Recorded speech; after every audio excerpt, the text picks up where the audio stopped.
The Stop Killing Games petition just cleared a massive hurdle in the EU with 1.29 million verified signatures out of roughly 1.44 million submitted.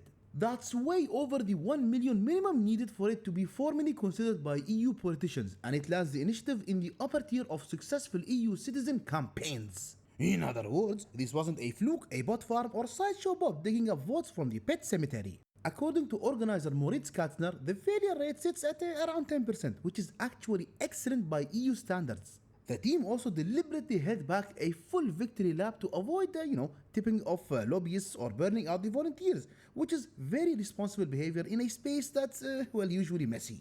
Bottom line, this thing is very real, very legit, and officially moving forward. Now, before the, publishers run to Twitter and start crying like, little girls, let's clear something up. Stop Killing Games is not asking studios to support games forever. No one is demanding eternal servers, crunched employees running maintenance in 2077. Cyberpunk reference, get it? Get it? Whatever. Or live service games being preserved like ancient holy scrolls of Doomy Doom. The ask is way simpler and way more reasonable. Don't kill games people already paid for. That's it. That's all the petition is asking for. If a publisher decides a game has reached the end of its life, fine, shut it down, move on, but give players some way to keep, accessing what they bought. Offline modes, peer-to-peer play, or, allowing fan-run servers once official support ends. Basically, don't hit the big red self-destruct button and pretend that's normal behavior. It's not. That's literally robbing gamers and gamerettes. Because, guys, right now, the industry has normalized a stupid and meaningless idea that buying a game doesn't mean owning access to it. It literally means you're renting until the publisher gets bored, and once the servers go dark, your $60 purchase turns into a very interactive memory. This petition exists because players want to come back home, fire up Ubisoft's crappy software, and just, play a game. And this doesn't just apply to multiplayer live service games. Single players are absolutely catching strays. We've literally seen titles that technically have solo modes but still require online authentication, server checks, or launcher verification. And when those systems go offline, the game doesn't gracefully retire. It goes kaput.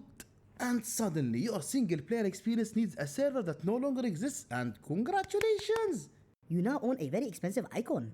There have been examples where single-player or mostly offline games became inaccessible because of DRM servers, account logins, or online dependencies that had no business being there in the first place. And come on, it's not because the game needed the internet, but we all know it's because the publishers wanted control. They wanted control over the access, over the resale, over the mods, over the preservation, the fun stuff.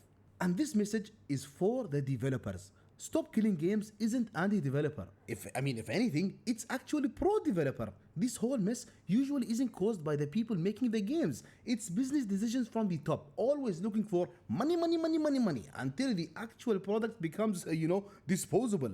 When a game dies like this, developers don't get a legacy. The players, they don't get closure. Everyone loses, except the publisher. These mother freakers are still lighting their cigars with a $100 bill.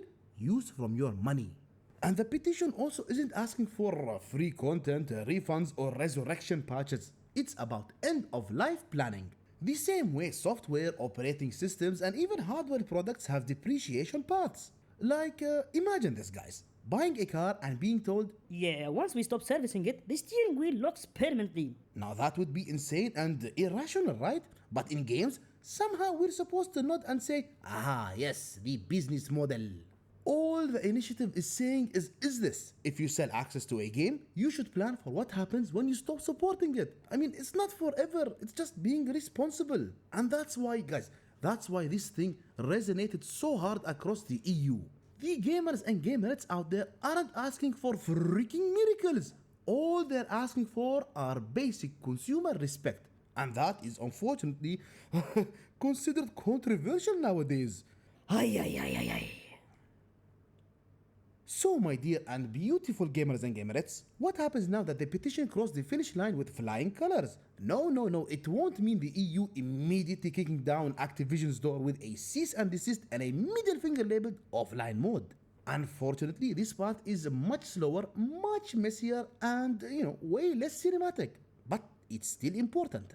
When a European citizens initiative succeeds, the European Commission is legally required to examine it. That means meetings with organizers, formal responses, public explanations, and this is a big one, guys, deciding whether to propose new legislation or regulatory changes. Now, technically, the Commission can say no, but it can't just ignore it or quietly toss it in the garbage. They have to engage on record in daylight. Let's look at the best case scenario and what would happen if this thing gets, approved. The EU introduces clear consumer protection rules requiring publishers to plan for end-of-life access.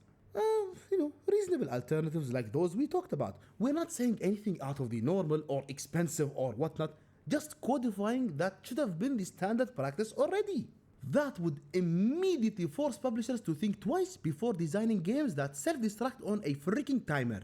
The effects here would be huge. Even companies outside the EU tend to comply with EU rules globally because guys, maintaining two versions of the same game is a logistical nightmare. That's how GDPR reshaped the internet, and this is how it could quietly reshape how games are built and retired.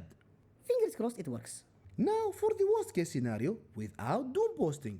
The Commission acknowledges the petition, praises the intent, and ultimately decides existing consumer law kind of covers it already. Maybe they issue guidance instead of hard rules. Maybe they kick the can down the road with further study required. That wouldn't exactly fix anything immediately, but it still plants a flag in the ground. This is now a recognized consumer issue, not just gamers and gamerettes yelling on forums. And guys, here is the key part. Even the worst case outcomes is still progress. Once something enters the EU's legislative bloodstream, it doesn't really disappear. It gets cited, referenced, it's used as a precedent the next time publishers push their luck. It basically becomes ammo for future regulation, lawsuits, or national level consumer protections. And the stupid and ignorant lobbyists will absolutely try to sand this down. We can expect phrases like technical limitations, innovation concerns, and complex ecosystem challenges. But the petition's strength is how reasonable it is. It doesn't demand the impossible, it demands basic accountability. So if you're wondering, will this resurrect every dead game? Well, no, it won't really. I mean, it won't even guarantee instant wins. What it will do is force one of the most powerful regulatory bodies on the planet to say whether it's okay to sell games that are designed to freaking vanish. And in my honest and humble opinion, that alone is a big win and worth celebrating. Congratulations to every gamer and gamerette on earth. You showed up, you supported, and now we have a big chance games will no longer face The guillotine. The thing that chops your head off clean. Ugh. What do you guys think about all of this? Are you team Stop Killing Games, or are you team Pirate Software who thinks this initiative is stupid? 1.29 million votes, by the way. Eat it, Thor. And guys, thank you once again for watching the video. If you enjoyed it, please consider leaving a like and subscribing for more content in the future. Take care, and I'll see you in the next one.